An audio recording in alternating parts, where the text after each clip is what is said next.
Hi all, అందరికీ నమస్కారం. Welcome back. ఈ వీడియోలో మనం మోహన్ బాబు గారు హీరోగా రాఘవేంద్ర రావు గారి డైరెక్షన్లో వచ్చిన సినిమాల లిస్ట్ చూద్దాం. రాఘవేంద్ర రావు గారి డైరెక్షన్లో మోహన్ బాబు గారు హీరోగా వచ్చిన సినిమా ఫస్ట్ మూవీ వీళ్ళిద్దరి కాంబినేషన్లో అల్లుడు గారు. ఈ సినిమా 28 సెప్టెంబర్ 1990లో రిలీజ్ అయింది.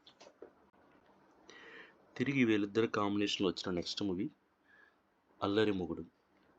ఈ సినిమా 14 ఫిబ్రవరి 1992లో రిలీజ్ అయింది. రాఘవేంద్ర రావు గారి డైరెక్షన్లో మోహన్ బాబు గారు హీరోగా వచ్చిన మూడవ సినిమా మేజర్ చంద్రకాంత్. ఈ సినిమా 23 ఏప్రిల్ 1993లో రిలీజ్ అయింది.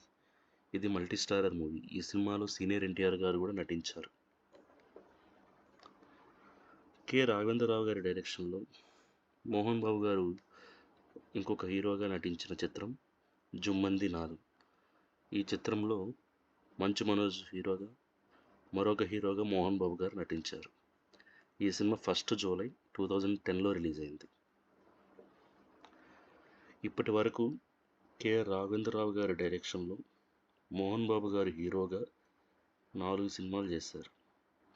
1 అల్లుడు గారు, 2 అల్లరి మొగుడు, 3 మేజర్ చంద్రకాంత్, 4 జుమ్మంది నాలు.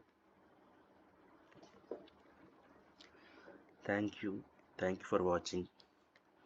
మరిన్ని తెలుగు సినిమాల విశేషాల కోసం please like and subscribe the channel. Thank you.